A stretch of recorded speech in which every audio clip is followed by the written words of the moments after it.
Hello नमस्कार, आप सभी का बहुत बहुत स्वागत है उत्कर्ष प्लेटफॉर्म पर। जी हाँ, आज हम बात करने वाले हैं सिंधु जल समझौता। और आखिर हम सिंधु जल समझौता के बारे में बात क्यों कर रहे हैं, तो आपने हाल ही में सुना होगा पहलगांव आतंकी हमला, जिसकी प्रतिक्रिया के फलस्वरूप जो है भारत सरकार ने यहाँ पर 5 नई घोषणाएं की हैं, जिसमें सबसे पहला रिस्पॉन्स जो है भारत सरकार ने कहा कि देखिए सिंधु जल समझौता जो है इसको मतलब सिंधु जल नदी समझौता जो हुआ था इसको तत्काल प्रभाव से जो है रोक दिया जाएगा। सवाल ये उठता है, क्या यहाँ पर पानी को इस प्रकार से रोका जा सकता है, क्या इसका निलंबन किया जा सकता है? तो सबसे पहले आइए हम शुरुआत करते हैं बेसिक से कि आखिर ये सिंधु जल समझौता है क्या, इसकी पृष्ठभूमि जो है क्या रही है, इसके बारे में हम चर्चा करने वाले हैं। अगर हम बात करें 60 से ज्यादा सालों से एक एग्रीमेंट, एक समझौता जो है, जो कि भारत और पाकिस्तान के बीच युद्ध और संकट के बावजूद जो है क्या है सहयोग का एक महत्वपूर्ण उदाहरण रहा है। जी हाँ, हम बात कर रहे हैं सिंधु जल समझौते की, जो इस क्षेत्र की जीवन रेखा नदी को क्या करता है, यहाँ पर नियंत्रित करता है। अगर हम बात करें तो यहाँ पर देखिए सबसे पहली बात आती है, लेकिन अब शायद वो हो गया है जो सोचा भी नहीं गया था, क्योंकि 22 अप्रैल आप सभी ने ये देखने वाली डेट है, सुनने वाली डेट है, और ध्यान रखने वाली बात क्या है कि इस डेट को कभी बुलाया नहीं जाएगा। तो 22 अप्रैल 2025 को जो है पहलगाम जम्मू कश्मीर में हुए दुखद आतंकवादी हमले के बाद भारत ने जो है इस महत्वपूर्ण समझौते को क्या है निलंबित करने वाली, यानी कि इस पर रोक लगाने का जो है फैसला किया है। क्योंकि भारत का जवाब था कि देखिए एक तो अटारी बागा बॉर्डर जो है इसको बंद कर दिया जाएगा, और साथ ही भारत ने यहां पर घोषणा की कि पाक नागरिक जो है उनको 48 घंटे में भारत छोड़ना पड़ेगा, और पाक से सिंधु जल समझौता का जो है ये भी यहां पर इसने रोकने का प्रयास किया है। साथ ही वीजा बंद जो है यहां पर किया है, या मैं इसे कहूं कि वीजा पर जो है रोक लगा दी है। अब बात आती है कि आखिर ये समझौता क्या है, इसे क्यों बनाया गया था, और इसे निलंबित करने का लाखों लोगों और क्षेत्रीय स्तरता के लिए वास्तव में क्या मतलब है। तो आइए सिंधु जल समझौते के समझते हैं कि इसका इतिहास क्या है, वर्तमान और अनिश्चित जो है इसका भविष्य क्या है, ये हम समझने का जो है यहाँ पर प्रयास करने वाले हैं। तो सबसे पहले सिंधु जल समझौते को समझने के लिए हमें चलना पड़ेगा 1947 में, 1947 में चल रही है, हम वापिस चलते हैं कि जब ब्रिटिश भारत के विभाजन ने क्या किया था, सिंधु बेसिन को 2 हिस्सों में बांट दिया था। अचानक महत्वपूर्ण नदियों के जो उद्गम स्थल हैं वो भारत में आ गए, जबकि पाकिस्तान जो बहाव क्षेत्र में नीचे था अपनी कृषि और अस्तित्व के लिए नदियों के पानी पर क्या है बहुत ज्यादा जो है यहाँ पर निर्भर हो गया था। यहाँ पर मैं आपको ये दिखा पाती हूँ, एक डायग्राम के माध्यम से समझाने की कोशिश करती हूँ कि आप देख पा रहे हैं कि यहाँ पर अगर हम बात करें रावी, ब्यास और सतलज की, है ना, यहाँ पर रावी, ब्यास और सतलज की बात करेंगे तो ये यहाँ पर जो है इंडिया की बात हो रही है, इधर आपको दिखाई दे रहा है, यहाँ पर इधर पाकिस्तान है ना। और वेस्टर्न रिवर जो है ये चिनाब, कौन कौन सी थी, चिनाब थी, इसमें झेलम थी, और कौन सी थी, इंडस थी। जबकि ईस्टर्न रिवर की बात करें यहाँ पर सतलज हो जाएगा, ब्यास हो जाएगा, और रावी नदी जो है आपको दिखाई दे रही होगी। और इन सभी पर जो राइट था वो किसका था, इन सभी पर राइट था इंडिया का। जबकि आपको इधर जो वेस्टर्न रिवर्स दिखाई दे रही हैं, जो चिनाब, झेलम और इंडस, इन पर जो है क्या है, यहाँ पर हम कह रहे हैं कि देखिए ये जो है किसके हिस्से में चली जाती हैं, पाकिस्तान के हिस्से में चली जाती है। तनाव लगभग जो है तुरंत बढ़ गया है। इसके बाद भी भारत ने क्या किया, 1948 में जो है कुछ समय के लिए पानी की आपूर्ति भी रोक दी थी। तो ऐसा पहली बार नहीं हुआ है जब पानी की आपूर्ति रोकी गई है। 1948 में भी कुछ समय के लिए जो है क्या कर दिया गया था, पानी की आपूर्ति रोक दी गई थी। संघर्ष के डर से फिर क्या हुआ 1951 में, कब की बात कर रहे हैं कि संघर्ष के डर की वजह से जो है यहाँ पर बात हो रही है कि 1951 में क्या हुआ था, जो वर्ल्ड बैंक जो है यहाँ पर बीच में वर्ल्ड बैंक आता है कि देखिए भैया आप लोग जो है यहाँ पर लड़िए नहीं, हम बीच में आपकी क्या करवाते हैं, यहाँ पर बीच में सेटलमेंट करवाते हैं, मतलब यहाँ पर जो है ये मध्यस्थता का काम करता है। और इसके बाद क्या होता है, लगभग 1 दशक तक, है ना, तकनीकी विशेषज्ञ जो है और राजनीतिक नेताओं के बीच में जो है जटिल बातचीत यहाँ पर चलती है। आखिरकार वो दिन आ ही गया जब यहाँ पर कराची की बात करेंगे, भारत के प्रधानमंत्री नेहरू एक तरफ और पाकिस्तानी राष्ट्रपति जिनका नाम था अयूब खान, इन्होंने जो है, बात है हमारी 19 सितंबर की, बात है 19 सितंबर 1960 की, कब की बात कर रहे हैं हम, 19 सितंबर 1960 की जो है यहाँ पर बात कर रहे हैं। ये देखिए यहाँ पर ये आपको दिखाई दे रहा है, और ये समझौता जो हो रहा है यहाँ पर दोनों बैठ के, तो ये कब की बात करें, तो मैंने कहा कि ये बात है 19 सितंबर 1960 की। और यहाँ पर ये भारत की तरफ से हमारे प्रधानमंत्री जिनका नाम क्या है, JL नेहरू, या मैं इनको कहूँ जवाहरलाल नेहरू, जबकि यहाँ पर आपको दूसरी तरफ दिखाई दे रहे हैं पाकिस्तानी राष्ट्रपति जिनका नाम है अयूब खान। तो इन दोनों के बीच में यहाँ पर जो है एक सेटलमेंट होता है, या मैं कहूँ एग्रीमेंट होता है, और किसकी वजह से होता है, तो विश्व बैंक के प्रतिनिधि के साथ जो है इस पर साइन किए जाते हैं, और इसे यहाँ पर एक बड़ी ही कूटनीतिक जीत माना गया।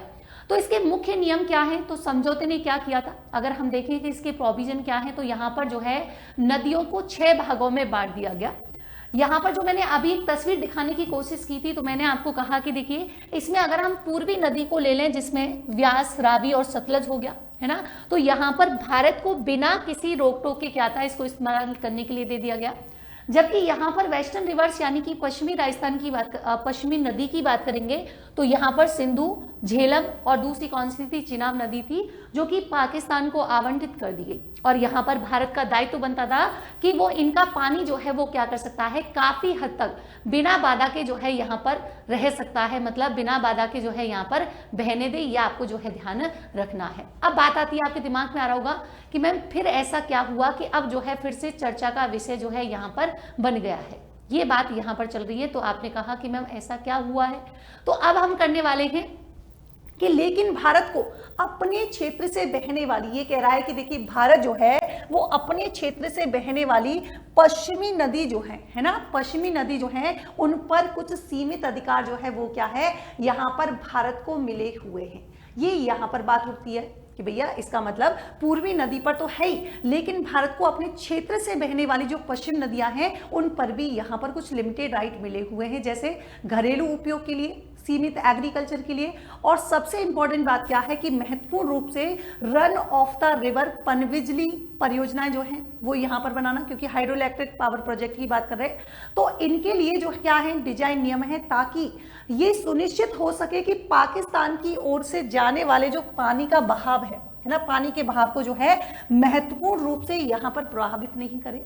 रन ऑफ द रिवर का मतलब ये होता है कि जो बहता पानी है, जो पानी यहाँ पर बह रहा है, उससे क्या बनाना, बिजली बनाना, बिना बहुत बड़ा क्या बनाना, यहाँ पर जलाशय बनाना। तो भारत को कुछ पानी भंडारण की भी अनुमति है यहाँ पर, हालांकि उसने इस क्षमता का जो है पूरी तरीके से कभी यहाँ पर उपयोग नहीं किया है। अब बात आती है कि समझौते ने सहयोग के लिए जो है कुछ व्यवस्थाएं भी स्थापित की थी।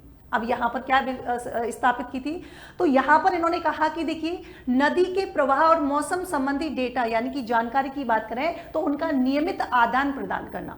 साथ ही हम बात कर रहे हैं इसके अलावा कि स्थायी सिंधु आयोग जो है ना, जिसे हम PIC के नाम से जानते हैं, सिंधु आयोग का गठन किया गया था। नाम हम लिख सकते हैं यहाँ पर कि किसकी बात करें, कमीशन था जिसे हम कह रहे हैं सिंधु नदी आयोग। क्या नाम है, सिंधु नदी आयोग जो है यहाँ पर समझौता है, स्थायी सिंधु आयोग भी कह सकते हैं इसे, अगर आपने सुना होगा तो इस नाम से सुना होगा, स्थायी सिंधु आयोग के नाम से जो है आपने सुना होगा। इसे इंग्लिश में शॉर्ट में हम लोग जो है क्या बोल देते हैं, PIC भी बोल देते हैं। अब इसमें क्या है, इसमें प्रत्येक देश से क्या होता है, इसमें प्रत्येक देश से एक कमिश्नर होता है। क्या होता है, इसमें प्रत्येक देश से जो है एक कमिश्नर होता है, और ये संस्था करती क्या है, तो ध्यान रखेंगे हम कह रहे हैं कि ये संस्था करती है नियमित सहयोग। क्या करती है, रेगुलर रूप में जो है यहाँ पर कॉर्पोरेशन या मैं कहूँ कि सहयोग करती है, डेटा का साझाकरण किया जाता है, साथ ही साथ साइट निरीक्षण का जो है प्रबंधन करती है। अब दूसरी बात आती है कि आखिर सिंधु जल समझौते में ये अनुमान लगाया गया था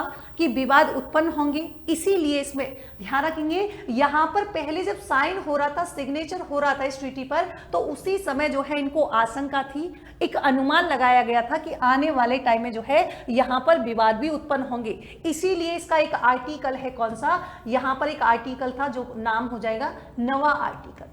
नवा आर्टिकल जो है इसके तहत यहाँ पर 3 चरणीय प्रक्रिया, ध्यान रखेंगे 9 के तहत जो है यहाँ पर 3 चरणीय प्रक्रिया या मैं कहूँ 3 स्टेप जो है यहाँ पर भैया बनाए गए कि क्या क्या प्रोसेस जो है इसमें रहने वाला है। आखिर 3 चरणीय प्रक्रिया में क्या क्या था, तो यहाँ पर हम बात करेंगे कि सबसे पहले इन्होंने कहा कि देखिए सबसे पहले जो अभी मैंने बताया स्थायी सिंधु आयोग, जो मैंने इसको PIC कहा, इन्होंने कहा कि देखिए अगर आने वाले टाइम में कभी भी विवाद होता है तो इसका मतलब क्या होगा कि पहले विवाद को हल करने का प्रयास सबसे पहले कौन करेगा, PIC करेगा, जिसे हम क्या बोल रहे हैं, स्थायी सिंधु आयोग कह रहे हैं। क्या बोल रहे हैं, स्थायी सिंधु आयोग जो है इससे पहले क्या करेगा, हल करने का जो है प्रयास करेगा। मान लीजिए इन केस जो है ये हल नहीं कर पाता, या फिर यदि पीआईसी सहमत नहीं हो पाता है तो तकनीकी मतभेद, मतलब कुछ यहाँ पर कोई डिस्प्यूट होता है या फिर यहाँ पर जो है कुछ मतभेद होते हैं, तो इसको किसके माध्यम से सुलझाया जाएगा? तो यहाँ पर मैंने कहा कि मध्यस्थता जो है वो कौन करेगा? तो यहाँ पर मध्यस्थता करेगा बेटा कौन? वर्ल्ड बैंक यहाँ पर मध्यस्थता करेगा। मैम विश्व बैंक के द्वारा जो है ये किसके पास भेजा जाएगा? तो आपने कहा यहाँ पर न्यूट्रल एक्सपर्ट, जिन्हें हम हिंदी में तटस्थ विशेषज्ञ के नाम से भी जानते हैं, तो ये विश्व बैंक जो है ये मामला किसके पास भेजेगी? तटस्थ विशेषज्ञ, जो कि न्यूट्रल यहाँ पर क्या होंगे? एक्सपर्ट होंगे। और फिर इसके बाद अगर मान लीजिए कोई बड़ा विवाद उत्पन्न होता है ना, अगर मान लीजिए अगर कोई ऐसी स्थिति आ जाए कि बहुत ही बड़ा विवाद जो है उत्पन्न हो जाए, तो यहाँ पर इस बात का प्रावधान किया गया था आर्टिकल 9 में कि एक 7 सदस्यीय क्या बनाया जाएगा? एक न्यायालय का गठन किया जाएगा। कितना? 7 सदस्यीय। कितना बनाया जाएगा? 7 सदस्यीय जो है यहाँ पर मध्यस्थता न्यायालय का जो है गठन किया जाएगा। और ये सारे के सारे प्रोविजन जो है वो किसके माध्यम से किए गए थे? तो मैं आपको बता दूं कि सारे के सारे प्रोविजन जो हैं वो किए गए थे किसके माध्यम से? आर्टिकल 9 के माध्यम से जो है सारे किए गए थे। अब बात आती है, अब आते हैं हम वर्तमान संकट पर वापस आते हैं। घातक पहलगाम हमला जो हुआ है, इसके बाद आपको पता है कि सब लोगों के मन में जो है काफी मतलब आक्रोश भी बैठा हुआ है ना। हमारे भारतीय जो हैं यहाँ पर मारे गए हैं लगभग जो है 28 लोग, है ना, तो बड़े ही दुख है सभी को। लेकिन यहाँ पर हम बात करें जो घातक पहलगाम हमला हुआ है, अब यहाँ पर भारत की सुरक्षा मामलों की जो कैबिनेट समिति है ना, यहाँ पर हमारी जो कैबिनेट समिति है, अब यहाँ पर हम इसके बारे में एक बात करने वाले हैं कि देखिए ये जो कैबिनेट समिति है इसने क्या किया है? कथित तौर पर समझौते को स्थगित करने, इन्होंने कहा कि देखिए इस कैबिनेट समिति जो है इसने क्या किया है? इसे कथित तौर पर, है ना, कथित तौर पर इन्होंने कहा कि देखिए जो ट्रीटी हुई थी उस समय, अब हम इसको जो है क्या है, इस पर हम जो है रोक लगा रहे हैं। क्या कहा कि भैया देखिए हम जो भी हुई थी हम उसको क्या कर रहे हैं? यहाँ पर जो है रोक लगा रहे हैं, या मैं कहूँ इसका फैसला जो है भारत सरकार ने लिया है और इसे सीधे तौर पर पाकिस्तान द्वारा सीमा पार आतंकवाद का समर्थन बंद करने से जो है जोड़ दिया गया। अब एक महत्वपूर्ण सवाल ये उठता है, क्या भारत कानूनी रूप से, अब एक महत्वपूर्ण सवाल क्या उठता है, क्या भारत जो है वो यहाँ पर कानूनी रूप से क्या कर सकता है? क्या एक तरफा ऐसा कर सकता है क्या? जो यहाँ पर ये पानी बंद करने की बात जो चल रही है, तो मैं कह रही हूँ कि कानूनी रूप से जो है क्या एक तरफा भारत ऐसा कर सकता है?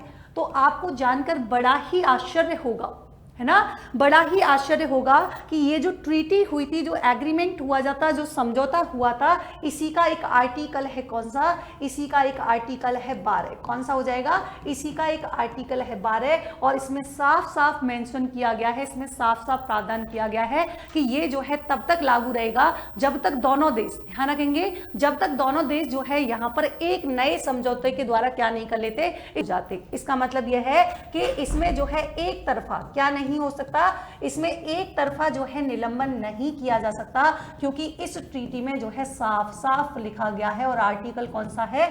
यहाँ पर 12 आर्टिकल हो जाएगा, ये आपको विशेष तौर पर ध्यान रखना है। अब यहाँ पर हम बात करेंगे कि अगर मान लीजिए आपने जो शब्द सुनाई दिया, जो भारत सरकार ने कहा कि यहाँ पर जो निलंबन करने वाले हैं, तो निलंबन या स्थगन का जो है व्यावहारिक अर्थ क्या होता है? तो मैं आपको एक डायग्राम के माध्यम से समझाने की जो है यहाँ पर कोशिश करती हूँ कि जो निलंबन की हम यहाँ पर बात कर रहे हैं ना, इस निलंबन या स्थगन का जो है व्यावहारिक अर्थ क्या होता है। तो देखिए सबसे पहले तो बात आती है कि अगर निलंबन करते हैं तो निलंबन की क्या क्या रिजल्ट होंगे, है ना। तो रिजल्ट देखते हैं। देखिए सबसे पहले तो नियमों की अनदेखी की जाएगी, मतलब भारत जो है वो पश्चिमी नदियों पर अपनी जो पन बिजली प्रोजेक्ट है, या मैं कहूँ पन बिजली परियोजनाओं के लिए डिजाइन और संचालन नियमों का क्या है, पालन करना बंद कर सकता है। एक तो ये हो जाएगा।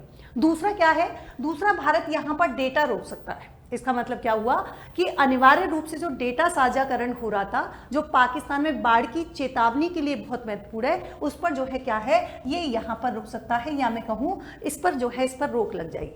थर्ड आता है कि और निलंबन के क्या क्या परिणाम हो सकते हैं। तो ये कह रहे हैं कि परियोजनाओं में तेजी आएगी। इसका मतलब क्या हुआ कि हमारा भारत जो है पश्चिम नदियों पर उन परियोजनाओं को तेज कर सकता है, स्पीड दे सकता है जिन पर पाकिस्तान अभी तक आपत्ति जताता रहा है, और साथ ही संधि प्रक्रियाओं को दरकिनार जो है हमारा जो है ये यहाँ पर भारत कर सकता है। दूसरी बात आती है कि अधिकतम उपयोग, यहाँ पर एक वर्ड दिखाई दे रहा होगा आपको, अधिकतम जल उपयोग। इसका मतलब क्या है?